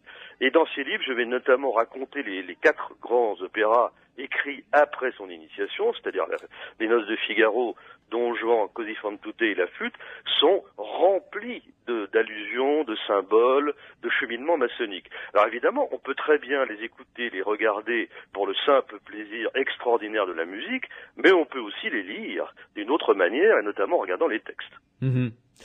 Les textes, justement, qui a collaboré avec lui? Alors, il y a eu 2 grands collaborateurs, l'un c'est Lorenzo da Ponte, alors lui qui est un personnage, là lui, il vaut vraiment le détour, parce que on l'appelle l'abbé da Ponte, c'est un abbé très particulier. Il n'a d'abbé que de nom, hein. Oui, que de nom, parce que il aime beaucoup les jolies femmes, il boit beaucoup, il laisse des enfants un peu partout, enfin c'est un personnage tout à fait spécial, il est très très imbu de sa grandeur intellectuelle, il se fâche un peu avec tout le monde, mais il a séduit Joseph II, il devient un peu le librettiste officiel. Voilà. Alors, ce qui s'est passé, c'est les musicologues ont bien établi une chose, c'est que Mozart a été très attentif au moindre mot de ses livrets. Alors, il pouvait pas tout faire, parce que déjà, il a, dans une si courte vie, c'est incroyable, l'œuvre est immense, donc il n'arrêtait pas de travailler, il travaillait pratiquement jour et nuit, il dormait pas beaucoup.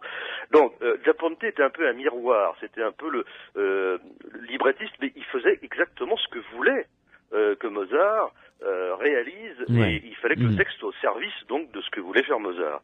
Et moi je suis persuadé que les Noces de Figaro correspondent justement à une évocation du grade d'apprenti, vous en parliez tout à l'heure, que Don Juan c'est tout à fait le grade de compagnon, et que Così nous évoque ce qu'on appelle l'alchimie de la maîtrise.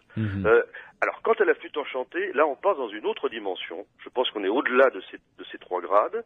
On est avec un autre librettiste qui s'appelle Schikaneder, qui était d'ailleurs franc-maçon lui-même. Et alors là, c'était très simple pour Mozart, parce que dans la troupe, pratiquement tous les chanteurs étaient francs-maçons. Donc il travaillait dans une loge de musiciens, quelque sorte. C'était beaucoup plus simple pour lui. Et là, alors il remet, ça c'est fascinant pour un égyptologue, parce que de quoi nous parle-t-il? Il nous parle pas du tout, comme on l'a trop souvent écrit, d'allusion à la maçonnerie, à l'apprentissage, pas du tout. C'est l'initiation d'un roi et d'une reine, c'est l'initiation d'un couple, c'est complètement révolutionnaire, mais c'est très exactement la tradition égyptienne. Donc là, Mozart fait une œuvre qui est totalement visionnaire et qui est un apport à la fois spirituel et musical absolument extraordinaire. On parlera tout à l'heure, on consacrera vraiment un chapitre entre les relations entre l'Égypte et la franc-maçonnerie, et savoir si ça perdure encore de nos jours, ça je vous poserai la question tout à l'heure, mais revenons sur un personnage que l'on croise et que Mozart croise grâce à Thamos, c'est Cagliostro. Oui. Ah oui, alors ça... Brossez-nous le portrait de ce personnage tout à fait étrange.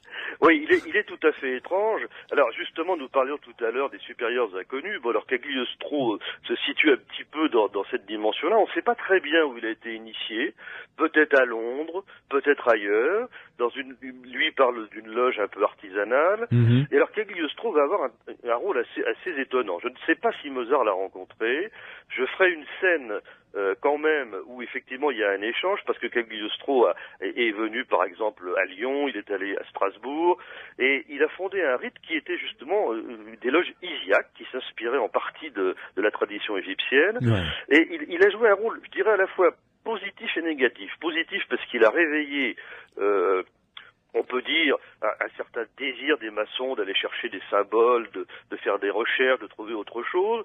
Et puis d'un autre côté, il s'est passé évidemment quelque chose de terrible dans sa vie, c'est l'affaire du collier, à laquelle il est donc de Marie-Antoinette, et qui est à l'origine d'ailleurs une des origines certaines de la Révolution et des troubles qui vont survenir. Et Cagliostro était très ami avec le cardinal de Rohan, qui était dans sa loge. Donc vous voyez le rôle que la franc-maçonnerie a pu jouer. Bon, et Cagliostro était persuadé qu'il allait devenir un petit peu le leader spirituel de la France. Bon, et en proposant l'abolition des lettres de cachet, la fermeture de la Bastille, etc. Ça s'est très mal passé pour lui, il a été arrêté, on l'a finalement libéré, il a eu de la chance de ne pas être guillotiné, mais il s'est fait de nouveau emprisonner à Rome, et là, il a fait un mémoire qui a fait quand même un certain mal à la franc-maçonnerie, parce que il a accrédité l'idée d'une richesse fabuleuse des francs-maçons qui pouvaient acheter presque l'Europe, et qui au fond étaient des comploteurs. Donc voilà, il y a une face clair et obscur, et ça reste un personnage extrêmement controversé, mais assez passionnant. Ah oui, complètement, comme tous les personnages justement qui ont cette part d'ombre et de lumière. Mais pas mal d'ombre chez Cagliostro. Quand même pas mal. Christian Jacques, une pause à nouveau, et tout de suite après on va s'intéresser aux relations entre la franc-maçonnerie et l'Égypte antique et les mystères égyptiens. À tout de suite. À tout de suite.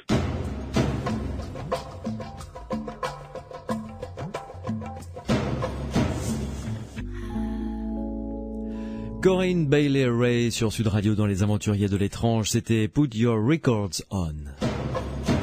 Christian Jacques, l'auteur, le romancier, est en notre compagnie ce soir dans Les Aventuriers de l'étrange. Christian Jacques, quelles sont selon vous les relations entre la franc-maçonnerie, parce que là, à travers ces 3 tomes jusqu'à maintenant, donc aux éditions XO, je les rappelle, Le Grand Magicien, Le Fils de la Lumière, Le Frère du Feu, La vie de Mozart, vous brossez le portrait également de la franc-maçonnerie et des différentes loges de cette époque des Lumières, de ce siècle des Lumières. Quelle est la relation entre les mystères égyptiens, l'alchimie, puisque vous en parlez beaucoup également, et les loges maçonniques? Ah voilà, ça je crois que c'est un sujet vraiment passionnant parce que à cette époque-là, vous vous rendez compte qu'il y a un foisonnement absolument incroyable dans les diverses loges. Vous avez en effet des Rose-Croix, vous avez des théosophes, vous avez les fameux illuminés de Bavière, voilà, vous avez les loges des différents rites maçonniques. C'est évidemment tout ça est très compliqué, mais ce qui est assez fascinant, c'est que la plupart d'entre eux, sinon la totalité, se réclament de l'Égypte ancienne. Et alors, le point culminant va être, en 1784, la publication dans le journal des francs-maçons de Vienne, qui était donc vraiment je dirais la publication que tous les maçons lisaient, et pas que d'ailleurs, par Ignaz von Born, un essai sur les mystères de l'Égypte ancienne, qui va être lu avec grande attention par Benjamin Franklin, qui va le féliciter d'ailleurs pour ça, et par ricochet, on peut dire que cet essai aura eu une certaine influence sur la création des États-Unis d'Amérique. Donc vous voyez que tout ça est quand même pas sans conséquence, et c'est Ignaz von Born, c'est pas n'importe qui, c'est un grand minéralogiste, professeur à l'université de Vienne, et surtout, le principal, je dirais, penseur maçonnique de l'époque, et c'est lui qui va devenir le maître spirituel de Mozart, et qui va être le modèle du Zarastroud de la flûte enchantée. Alors, qu'a fait von Born? Bien, je dirais qu'il a résumé tout ce que la tradition ésotérique avait transmis, donc depuis le 6-7e siècle après notre ère, dont on parlait tout à l'heure, toute cette transmission souterraine qui s'est faite par des initiés, par des voyageurs, par des alchimistes, effectivement. Et il affirme, alors avec force et raison d'ailleurs, je crois, que l'initiation égyptienne, les prêtres égyptiens, les temples égyptiens sont le modèle et l'origine et la source de ce qu'a fait ensuite la franc-maçonnerie occidentale après sa séparation d'avec le compagnonnage, évidemment. Ouais. Ah oui, donc ça c'est tout à fait fascinant. Oui, là, on est vraiment dans quelque chose qui n'est pas simplement de l'ordre du fantasme ou du rêve ou de la poésie. Et alors, on peut prendre donc un certain nombre de symboles qu'on trouve dans les loges. Par exemple, je sais pas, on prend les deux luminaires, le soleil et la lune, sur lesquels il y a énormément de textes égyptiens qui vous parlent de ça. On peut vous parler des piliers, des colonnes. On peut vous parler du pélican, du phénix. Enfin, bref. Alors là, il faudrait qu'on passe quelques semaines. On a jusqu'à demain matin. Oui, effectivement. Mais alors, quel est le chemin? Vous parliez de chemin souterrain qu'aurait emprunté cette connaissance pour venir du 6e siècle jusqu'en Europe au 18e siècle. Alors, je crois qu'elle est maintenant assez bien balisée.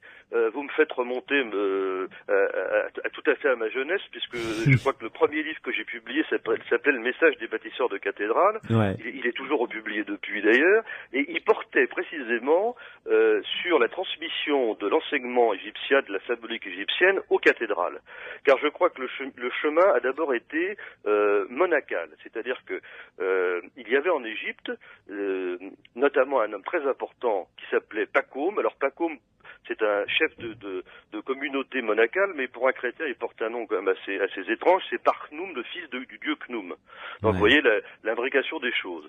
Et c'est à travers les communautés monacales de bâtisseurs, parce qu'on oublie trop souvent que les premières églises, avant même l'âge roman, ont été construites par des moines bâtisseurs, dont la règle était s'inspirait complètement de la règle des grands temples égyptiens, comme Edfou, comme Dendara, etc. Et ensuite, ces moines ont eu des contacts évidemment très étroits avec le pouvoir politique et ont commencé à former des artisans qui sont les ancêtres des compagnons du Tour de France actuels. Et donc, si vous étudiez très à fond l'art roman et l'art gothique, vous allez voir comment les choses, en fait, ont circulé. Et puis, alors, l'autre grand biais, qui d'ailleurs restait à ce moment-là même encore en Égypte, pratiqué tant par des hommes que par les femmes, c'est ce qu'on appelle l'alchimie. Et l'alchimie, évidemment, nous avons toute la trace des écrits hermétiques, alchimiques, astrologiques, etc., qui sont passés essentiellement en Occident après, et qui vont, en quelque sorte, c'est là où Mozart est fascinant, parce qu'il va être en sorte le point d'ancrage de toutes ces traditions grâce à la transmission des loges maçonniques de Vienne. Donc, vous êtes en train de nous dire, d'abord, est-ce que ces relations des rites initiatiques égyptiens perdurent encore au sein de la maçonnerie actuelle? Alors, je crois qu'il y a encore des traces, effectivement. La maçonnerie actuelle est très variée, très diverse. C'est-à-dire il faudrait parler des francs-maçonneries et pas de la franc-maçonnerie, à mon avis. Parce que quand on regarde le paysage, on va d'obédience politique à des obédiences ésotériques. Et entre les deux, il y a toute la palette, quoi. Oui, il y a tout. Donc, il y a effectivement des rites modernes où il y a pratiquement pas de traces, et puis il y a des rites beaucoup plus anciens. Et alors là, il y a un travail d'historien de la franc-maçonnerie à faire pour voir quels sont les rites qui ont enregistré des choses, qui ont perduré. Mais oui, bien sûr, je crois que d'une certaine manière, grâce à cela, l'Égypte ancienne est toujours d'actualité. Oui. Donc, c'est intéressant ce que vous dites, parce que la maçonnerie pour le grand public reste quand même assez mystérieuse, voire opaque. Et l'image la plus répandue, hormis celle d'affairiste, mais qui est quand même minime, est quand même celle d'un lieu humaniste, mais pas forcément, je dirais, d'un chemin initiatique. Oui, mais d'ailleurs, vous savez, même si vous reprenez la maçonnerie du XVIIIe siècle et celle de Mozart, vous avez exactement le même paysage. Parce que, ça n'a pas beaucoup bougé depuis. Voilà, donc rien n'a bougé, c'est-à-dire que vous aviez effectivement des maçons très politisés, d'autres très humanistes, et Mozart lui-même a eu de gros problèmes, avec certaines loges. Lui, il a toujours été fidèle à une certaine dimension la dimension initiatique de la franc-maçonnerie. Elle n'était déjà pas majoritaire. Je ne crois pas qu'elle le soit non plus aujourd'hui, mais au fond, vous savez, les prêtres égyptiens, parce que quand on regarde l'Égypte, c'est tout à fait étonnant. Aujourd'hui, il y a des milliers de gens dans le temple de Karnak. C'est presque pire que le métro parisien aux heures de pointe. C'est parfois affolant, même plus rentrer.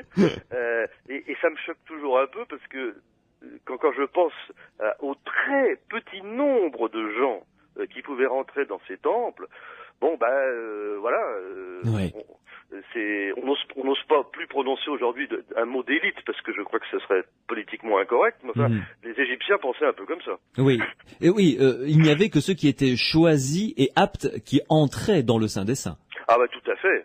Il y avait même, au fond, quand on relit les textes égyptiens, il y avait même une seule personne qui pouvait rentrer dans le Saint des Saints, c'était le pharaon. Ouais. Alors, et c'était très beau comme symbolique, parce que tous les matins, au lever du soleil, bon, il n'y avait que lui qui pouvait ouvrir le Naos et éveiller la puissance divine, la puissance créatrice qui allait inonder de lumière la terre entière.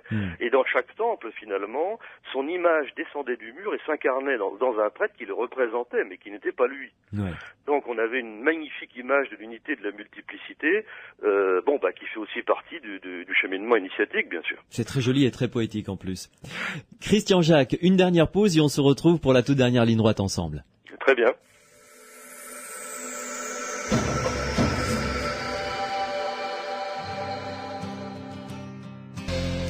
Monsieur Clément sur Sud Radio dans Les Aventuriers de l'étrange, toujours avec Christian Jacques, c'était Je n'ai jamais su. Christian Jacques, le romancier, est en notre compagnie à l'occasion de la sortie du tome 3 de la vie de Mozart, magnifique, qui est paru aux éditions XO. Donc le tome 1, c'est le grand magicien, le 2, le fils de lumière, le 3, le frère du feu, et puis au mois de mai sortira le 4e et dernier tome. Avant, parce que j'aimerais vous poser quelques questions sur les mystères de l'Égypte antique, puisque j'ai la chance d'avoir un spécialiste avec moi ce soir dans Les Aventuriers de l'étrange. Mais avant une chose, parlons de votre style d'écriture. Comment faites-vous quand on lit vos livres? On a l'impression d'être une caméra ou d'être derrière une caméra et de vivre aux côtés de tous les personnages, de les suivre et d'être complètement immergé avec eux dans la période dans laquelle ils vivent. Aussi vrai quand vous parlez, vous écrivez des romans dans l'Égypte antique que là en plein XVIIIe siècle. Comment faites-vous comment écrivez-vous? Voilà, en un mot commençant finalement. Ouais, tout ce que je peux dire, c'est que c'est un très gros travail. C'est-à-dire que les livres sont réécrits plusieurs fois. Je cherche ce qu'on appelle les répétitions. Le vocabulaire est pour moi quelque chose de très important. Comme tout y est égyptien, le mot est plein de puissance, donc il faut choisir le mot juste. Et tout ça demande beaucoup de temps. Et puis, si vous voulez, moi d'abord, je crois que quand j'écris un livre, c'est comme si j'avais envie de le lire. Donc je pense que quand on prend un livre, il faut en effet ne pas s'ennuyer, il faut être immergé dedans. Et j'ai une passion pour mes personnages. C'est peut-être la clé de la démarche. C'est-à-dire que jamais je ne pourrais écrire un livre sur un personnage qui m'ennuie ou pour lequel je n'ai pas d'affection ou d'estime. Donc effectivement, alors c'est vrai ce que vous me dites, beaucoup m'ont dit au fond le film est fait quoi. On est au cinéma. Bon, Bon, mais je crois qu'en effet, j'ai parfois dit que j'étais un metteur en scène. C'est ça. Bon, d'abord, ce qui est formidable pour un écrivain, c'est que le casting ne pose aucun problème. Le budget non plus. Le budget non plus. C'est du stylo, des stylos, du papier. Bon, vous pouvez avoir 3000 figurants si vous voulez, ça aucun problème. Il n'y a pas de problème. Bon, le tout après. Parfois, même toujours quand je suis en Égypte et que je vois les bas-reliefs absolument merveilleux, enfin, ces premières bandes dessinées, au fond, ces bas-reliefs, c'est déjà cinématographique. Je me dis, moi, j'ai envie de faire vivre tout ça. Voilà, ils sont pas inertes sur la pierre, ils sont vivants. Et la musique de Mozart, puisqu'on parle de lui, est elle-même tellement vivante. Il fallait que ce personnage soit complètement avec nous, quoi. Alors, revenons d'une manière beaucoup plus large sur l'Égypte, qui est quand même votre grande spécialité, votre passion, je dirais même. Ah oui, et ma mère spirituelle, indéniablement. Alors, dites-moi, les temples servaient de lieu d'initiation, évidemment. Certes. Mais quid des pyramides? Alors, les pyramides, c'est assez compliqué, les pyramides. D'abord, quand on voit une pyramide, faut premièrement ne pas s'imaginer du tout que c'est un monument isolé. C'est-à-dire qu'en fait, aujourd'hui, tout a été détruit, mais vous aviez pour toutes les pyramides, quelles qu'elles soient, un temple bas, c'est-à-dire un temple qui était près, en général, d'un canal ou d'une île, et qui était là un temple où s'effectuaient des purifications, des rites, et qui continuaient à fonctionner même lorsque la pyramide était close et fermée. Ensuite, vous aviez une grande rampe d'accès, et alors là, on parlait tout à l'heure de cheminement initiatique, là, il y en avait un qui était tout à fait remarquable, puisque tout au long de cette rampe, il n'en reste plus qu'une qui est encore bien visible, c'est celle de Ounas à Saqqara, où il reste malheureusement quelques reliefs, et là, vous imaginez que des milliers de reliefs ont été détruits, parce qu'il ne reste plus rien de ça. Bon, et cette rampe vous permettait d'accéder à un nouveau temple, qu'on appelait le temple haut, qui lui était collé à la pyramide, et là aussi s'accomplissait des rites, purifications, etc. La pyramide elle-même, c'est le Saint des Saints. C'est l'ultime étape du cheminement. Et alors, c'est tout à fait passionnant parce qu'elle est à la fois un immense rayon de lumière pétrifiée et on n'imagine pas une chose, c'est qu'aujourd'hui les pyramides ont, par exemple, je parle de celle du plateau de Gizeh, ont perdu leur revêtement de calcaire. Autrefois, elles étaient totalement blanches et un calcaire blanc éclatant. Ça devait être impressionnant. À midi, vous aviez un éblouissement de lumière. Vous ne pouviez même pas les regarder. Vous seriez brûlé les yeux. Et elle symbolisait l'émergence de la pierre primordiale qui est née à l'aube des temps dans l'océan des origines. Et donc, quand la seule chose qu'on puisse dire avec certitude, c'est que la pyramide n'est pas un tombeau au sens moderne du terme, parce qu'on y mettait le corps du roi, mais pas n'importe quel corps, pas son cadavre, on y mettait son corps osirien, donc déjà en quelque sorte transmuté, là on est vraiment en pleine alchimie, et ce corps royal devenait à son tour la pierre primordiale. Donc là aussi, il nous faudrait quelques semaines pour développer tout ça, mais c'est quelque chose de fabuleux, les pyramides. Et elles ont en fait duré tout au long de l'histoire égyptienne, parce que il y a quelque chose de très touchant. C'est que dans la fameuse communauté de Der el-Médineh, qui a donc la grande communauté initiatique de bâtisseurs qui ont fait les tombes de la vallée des rois, ils avaient donc un lieu particulier, un village clos, et puis ils faisaient surmonter leur petite tombe, superbe d'ailleurs, de petites pyramides. C'est-à-dire qu'ils rappelaient l'écho des grands rois de l'Ancien Empire. Très joli. Très joli. Merci en tout cas Christian Jacques de nous avoir plongé comme ça dans cette passion qui vous anime depuis fort longtemps, l'Égypte, et puis de nous avoir permis de découvrir la vie de Mozart sous un autre angle, et ça c'est très intéressant. Il aurait fallu consacrer des heures encore d'émission pour vraiment rentrer dans la vie de Mozart, très liée à la maçonnerie et aux mystères égyptiens. Je recommande à ceux et celles qui nous écoutent donc les 3 tomes qui sont déjà sortis de votre vie de Mozart, le grand magicien, le tome 1, le fils de la lumière, le tome 2, le tome 3, le frère du feu, et le tome 4 qui devrait sortir au mois de mai. C'est aux éditions XO. Prochain projet, Christian Jacques, retour à l'Égypte pur et dur cette fois-ci? Je ne sais pas encore très bien. Je vais d'abord publier une nouvelle traduction de La Flûte enchantée, au mois de mai aussi, qui sortira à peu près avec le 4e tome, parce que ça devenait urgent, à mon avis, de revenir au texte original. Et puis en ce moment, écoutez, j'ai sur mon bureau 4 ou 5 projets. Puis comme d'habitude, un matin, il y en a un qui va, me sauter à la figure, me prendre par la main, et puis alors là, voilà, ça va être celui-là, mais je sais pas encore lequel. Rendez-vous à la fin de ce prochain projet, en tout cas, j'espère. Merci de votre accueil. Écoutez, merci de votre gentillesse, à très bientôt. Au revoir. Au revoir. Les aventuriers de l'étrange. Che se Lorio Massarini soutiene di forza.